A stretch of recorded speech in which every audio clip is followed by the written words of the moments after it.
අපි responsive website හදද්දී flexbox concept එක use කරනවා. ඒ වගේම flexbox වගේම තවත් concept එකක් තියෙනවා. ඒකට කියන්නේ grid concept එක. CSS grid layout concept එක. හරි. අද වීඩියෝ එකෙන් අපි අලුත්ම series එක පටන් ගන්නවා. CSS grid layout series එක.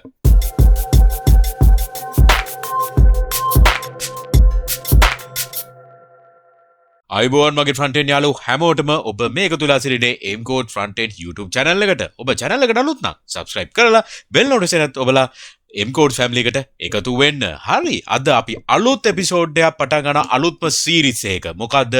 grid layout. grid layout වල පළවෙනි episode එක. අද අපි කතා කරන්න යන්නේ display grid සහ display inline grid ගැන. හොඳයි. මොකද්ද දැන් grid කියන concept එක? දැන් අපි flexbox ගැන අපි වීඩියෝ සීරීස් එකක්ම කරානේ. අපි සම්පූර්ණයෙන්ම කවර් කරා flexbox ගැන. එතකොට flexbox වල තියෙන්නේ එක ඩිරෙක්ෂන් එකක් දිගේ. එක්ක row wise යනවා, එක row එකක් දිගේ යනවා, එහෙම නැත්නම් column එකක් දිගේ යනවා. මම මේ ගැන හොඳට explain කරා අපේ වීඩියෝ සීරීස් එකේම. හරි. හැබැයි grid වල 2 dimensional තියෙනවා. row columns දෙකම එකට අපිට පෙන්වන්න පුළුවන්. හරි. ඒ ගැන අපි කෙලින්ම ඩෙමෝ එකට යමු. එතකොට ඔයගලන්ට හොඳට මේ ගැන පැහැදිලි වෙයි. හරි. හරි දැන් අපි මේ HTML එකක් තියෙනවා. HTML එකේ 1 to 7 තියෙනවා මෙතන output එක. ඒක මම නිකන් div ටිකක් දාලා තිනවා. මුකුත් grid මුකුත් පාවිච්චි කරලා නැහැ තාම. wrapper කියලා div එකක් තියෙනවා. ඒක ඇතුලේ grid box කියලා තියෙනවා. ඒක ඇතුලේ 1 to 7 classes එකම ඇතුලේ තියෙන 1 to 7 ඉලක්කම් ටික විතරයි. ඒතර 1 to 7 මම background colors ටික දාලා තියෙනවා. ඒ හැම class එකටම padding, texture line, font, colors use කරලා තියෙනවා. 100% width එකට යනවා. හරි. දැන් පළවෙනි එක.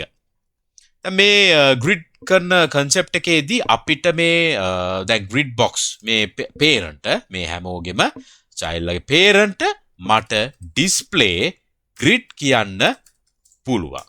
grid කියලා තමයි අපි මේක grid layout එකක් බවට පත් කරන්නේ. හරි. right click කරාම කිසි වෙනසක් උනේ නැහැ. නමුත් පොඩි වෙනසක් වෙලා තියෙනවා.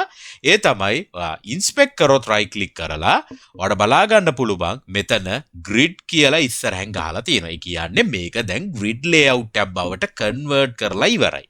හරිද? මම මේක select කරාම මේ grid කියන මේ මෙතන මේ නිල් පාටට පේනනේ මම මෙතන නිකන් click කරා විතරයි. එතකොට පේනවා 1 2 3 4 5 7 ඊට පස්සේ මෙතන 1 2 කියලා තියෙනවා. හරිද? ඒ කියන්නේ මේකේ තව දිගට යන්න පුළුවන්. හරිද? දැන් අපි මේකට පොඩි වෙනසක් කරොත් දැන් මේක grid නේ අපිට මේකට columns අපිට දාන්න පුළුවන්. එතකොට grid template columns මම මේ ගැන වෙනම වීඩියෝ එකක් ගෙනන දැනට මේ අපේ පළවෙනි වීඩියෝ එක නිසා මම කිව්වොත් පළවෙනි column එක මට 100 ඊළඟට 200 ඊළඟට අපව 200 කියලා save කරොත් මේක බලන්න මේක මේ විදිහට උනා. මේක 100 මේක 200 මේක 200 ඊට පස්සේ ඉතුරු ටික rows ටිකට කඩාගෙන ගියා. මම අර flex වල නා wrap කියලා එකක් ගෙනාවා. මෙතන ඒවා කිසි දෙයක් වෙන්න ඕනේ නැහැ. මෙයා template වල පාවිච්චි කරන්නේ මම මෙතන column 3කට එන්න කියලා තියෙනවා. පළවෙනි 3 දෙනා. ඒතර ඉතුරු ටිකත් ඒ විදිහටම column බලාගෙනම rows වලට කඩාගෙන යනවා. ඒ කියන්නේ මම මෙතන 4ක් දුන්නා නම් ඒතර 4ක් හදා ගන්නවා. ඒතර ඉතුරු වෙන ටික rows වලට කඩා ගන්න එයාම කර ගන්නවා. දැන් අරකෙදී මම රැප් කරන්න කියන්න ඕන නැත්තම් එයා තනි රෝ එකේ දිගටම යනවා. ෆ්ලෙක්ස් වල මේකේ වෙනස තියෙන්නේ rows වලට කඩා ගන්න එක. හරි. දැන් මම මේක right click කරලා inspect කරාම ඔයගලන්ට බලා ගන්න පුළුවන් මේ grid එක select කරාම 1 2 3 ඊළඟට 1 2 3 4 5 මේ ඉලක්කම් වලත් දෙයක් තියෙනවා. ඒක හරිම ලේසි.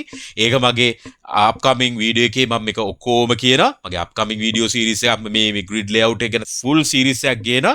මේ හැම දෙය ගැනම ඒතර ඔයගලන්ට හොඳ idea එකක් එනවා. මේකේ මොකද්ද මම කරන්න යන්නේ කියලා. හරි. එහෙනම් මම මේක switch off කරන්න මේ grid කියන එකේ. හරි.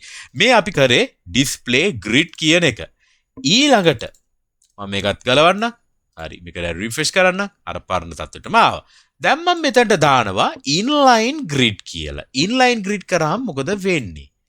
inline grid කරාම අර content එකේ width එකට මේක resize වුණා.